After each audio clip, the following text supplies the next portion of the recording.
नमस्कार दोस्तों, आपका एक बार फिर से स्वागत है डॉक्टर निगम्स होम्योपैथी चैनल में। मुझे उम्मीद है आपको ये चैनल पसंद आ रहा है। चैनल अगर पसंद आ रहा है तो चैनल को लाइक करिए, सब्सक्राइब करिए और हाँ, बेल बटन दबाना मत भूलिए। पिछली बार हम लोगों ने बात करी थी रेक्टल पॉलिप की, कोलोनिक पॉलिप की, पॉलिप जो कि जीआईटी में होते हैं। आज हम लोग बात करेंगे एक दूसरे प्रकार के पॉलिप्स की, जिनको वोकल कॉर्ड पॉलिप्स कहते हैं। अब ये वोकल कॉर्ड पॉलिप्स क्या होते हैं साहब? वोकल कॉर्ड पॉलिप्स जो होते हैं वो दरअसल बिनाइन यानी कि नॉन कैंसरस लीजन्स होते हैं। ये इनके अंदर या तो फ्लूइड भरा रहता है या थोड़े कड़े हो जाते हैं ये। और ये जो हमारा लैरिंग्स के अंदर वॉइस बॉक्स है, उसमें जो दो कॉर्ड होते हैं उनको वोकल कॉर्ड कहा जाता है, उसके ऊपर पाए जाते हैं। मैं आपको बता ही चुका हूं कि ये नॉन कैंसरस ग्रोथ होती है। इसकी साइज अलग अलग हो सकती है। कभी भी ये बहुत बड़े पॉलिप मैंने नहीं देखे, ये छोटे छोटे पॉलिप होते हैं। और टिपिकली ये होने के कारण जो होता है वो होता है वोकल एब्यूज। अब ये वोकल एब्यूज क्या है? वोकल एब्यूज है ज़्यादा चिल्लाना, पब्लिक स्पीकर जिनको बहुत ज़्यादा और बहुत लंबे समय तक बोलना पड़ता है, वो सिंगर्स जो कि अपनी आवाज़ को यूज़ करते हैं और ज़रूरत से ज़्यादा यूज़ करते हैं, वो वोकल एब्यूज़ के मारे होते हैं। और ऐसे लोगों को शुरुआत कैसे होती है सिम्टम्स की? उनका गला खड़खड़ाने लगता है, उनकी वॉइस जो है वो होर्स हो जाती है, एक रैस्पी टाइप की, एक रफ टाइप की वॉइस हो जाती है। वॉइस फटीग हो जाती है, यानी कि उनकी आवाज़ जब वो बोलते हैं तो बोलते समय थकने लगते हैं, तो उनको लगता है कि जैसे बहुत स्ट्रेन पड़ रहा है बोलने पे। उनकी जो वोकल रेंज है, स्पेशली आप सिंगर्स में ये देखेंगे कि वो हाई नोट्स की तरफ नहीं जा पाते हैं और उनकी आवाज़ टूट टूट करके आने लगती है, आवाज़ टूटने लगती है। जो सिंगर है वो इन बात को समझ सकते हैं कि उनको अपनी लाइफ में ये सारी चीज़ें फेस करनी पड़ती हैं। और वोकल एब्यूज़ ही एक सिंगल कारण नहीं है वोकल पॉलिप्स हो जाने का। ये एक कारण तो है ही है। कभी कभी क्या होता है कि बहुत ज़्यादा और बहुत लंबे समय तक खांसी आई, तो खांसी आने से वोकल कॉर्ड में स्ट्रेन आ जाता है और वो धीमे धीमे धीमे आगे बढ़ करके पॉलिप में कन्वर्ट हो जाता है। सिगरेट पीने वालों को हमेशा इस बात का ध्यान रखना चाहिए कि उनकी सिगरेट का जो स्मोक है, टोबैको स्मोक जो है, वो वोकल पॉलिप डेवलप कर सकता है। वोकल स्ट्रेन तो वो पैदा करता ही है।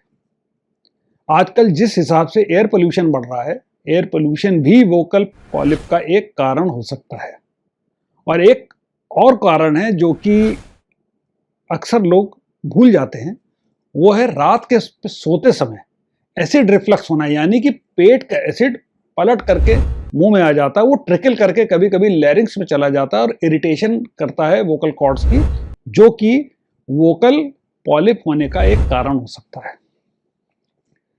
तो ये तो हो गया कारण। डायग्नोसिस कैसे बनेगी? कोई व्यक्ति हमारे पास आता है, होर्सनेस ऑफ वॉइस है, ऊपर की तरफ के नोट्स नहीं जा रहे हैं, प्रोलॉन्ग समय से उसको प्रॉब्लम चल रही है, तो पहली बात तो ये पूछना पड़ता है कि वो पेनलेस है होर्सनेस की पेनफुल है। पेनलेस होर्सनेस की होम्योपैथी में अलग दवा होती है, पेनफुल होर्सनेस की होम्योपैथी में अलग दवा होती है। लेकिन दवाओं से पहले किसी भी डॉक्टर को ये जानने की ज़रूरत होती है कि होर्सनेस है क्यों। और इसकी एक विधि है जिसको लैरिंगोस्कोपी कहते हैं। ये एक फ्लेक्सिबल ट्यूब होता है जिसमें एक कैमरा लगा होता है। इसके थ्रू हम लैरिंग्स को एग्जामिन कर लेते हैं, वोकल कॉर्ड की और लैरिंग्स की स्थिति हमें पता लग जाती है और हमें उसकी फ़ोटो भी मिल जाती है। ट्रीटमेंट का ऑप्शंस क्या है? वॉइस थेरेपी एक नया काम शुरू हुआ है। हमारे शहर में वॉइस थेरेपी बहुत कम होती है, तो जो हमारा ईएनटी सर्जन होता है जो कि लैरिंगोस्कोपी करता है, वो ऑप्शन आपको देता है कि एक सर्जरी करा लीजिए। सर्जरी कराने के कुछ नुकसान हैं।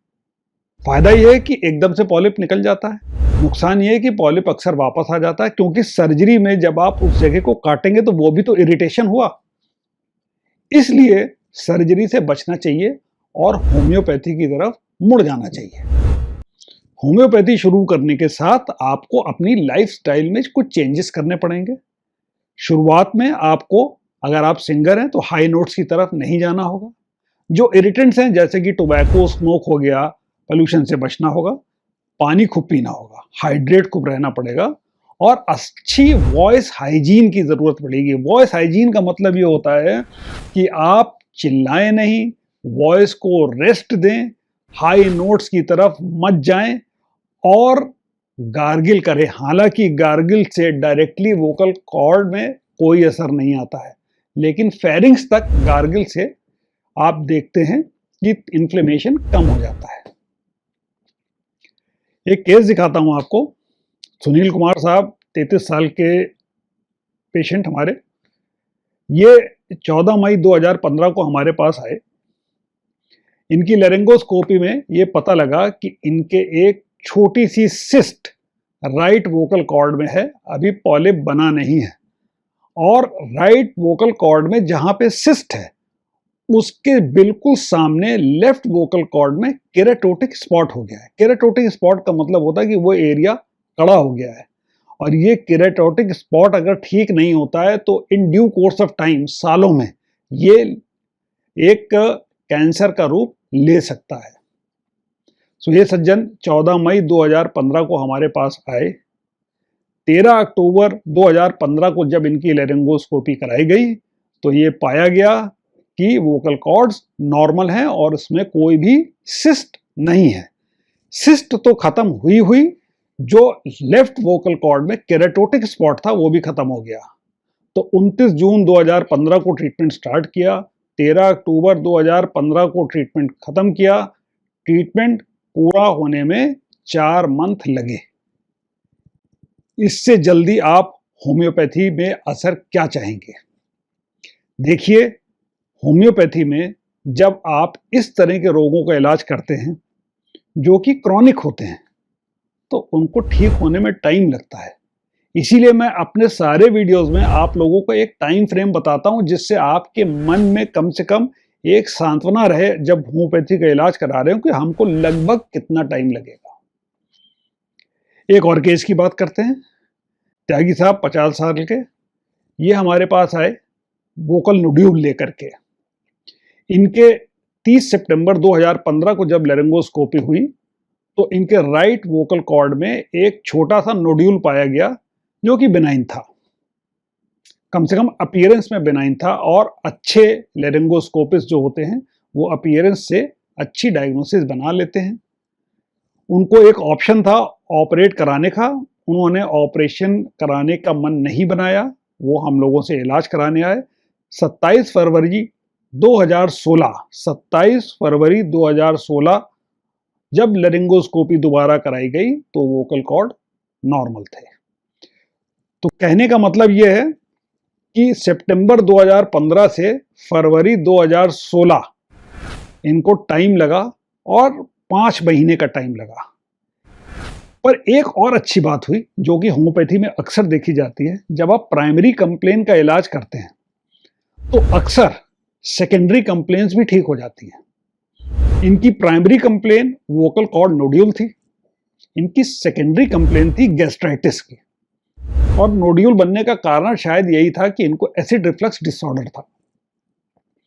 इनको दवा, चूंकि कॉन्स्टिट्यूशनल बेस्ड दवा थी, टोटलिटी ऑफ सिम्टम्स को कवर करके दी गई थी, तो देखा यह गया कि 30 सितंबर को जब ये इनका लेरिंगोस्कोपी हुई थी तब इनकी एंडोस्कोपी भी हुई थी और उसमें पता लगा था कि इनको क्रॉनिक गैस्ट्राइटिस है। और 27 फरवरी 2016 को 5 महीने बाद जब दोबारा लेरिंगोस्कोपी हुई तो एंडोस्कोपी भी हुई, तो पाया गया कि there is no mucosal pathology, यानी कि इनकी पेट की जितनी भी इंटरनल लाइनिंग थी जो कि गैस्ट्राइटिस की वजह से गड़बड़ा गई थी वो एकदम नॉर्मल हो गई। This is the beauty of homeopathy. Primary complain को ठीक करिए, अक्सर सेकेंडरी कंप्लेन्स ठीक हो जाती हैं।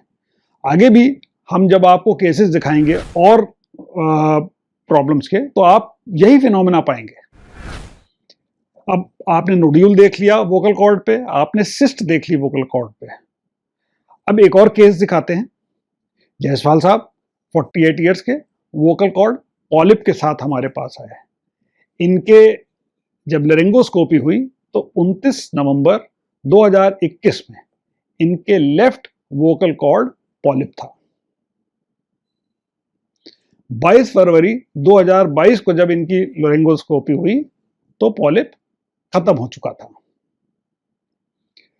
तो ट्रीटमेंट इनका स्टार्ट हुआ था हमारे यहाँ 8 दिसंबर 2021 को, और ट्रीटमेंट इनका खत्म हुआ 28 फरवरी 2022 को, यानी कि 3 महीने में इनका पॉलिप खत्म हो गया।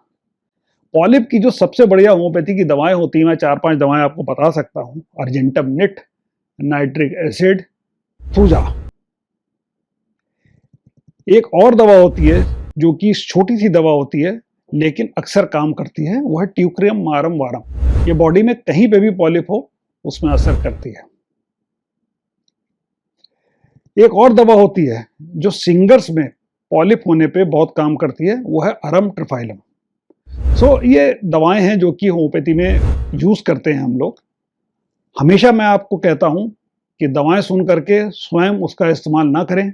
अगर आपको पॉलिप है या आपको कोई ऐसी क्रॉनिक बीमारी है तो अच्छे होम्योपैथ के पास जाएं, जो आपकी पूरी हिस्ट्री ले, जो आपको रिपर्टराइज करे और आपको रिपर्टराइज करके आपकी कॉन्स्टिट्यूशनल दवा दे और स्मॉल रेमेडीज भी यूज करे। तब आप देखेंगे कि इस तरह के रिजल्ट मिलने लगते हैं। आज के लिए बस इतना ही। धन्यवाद।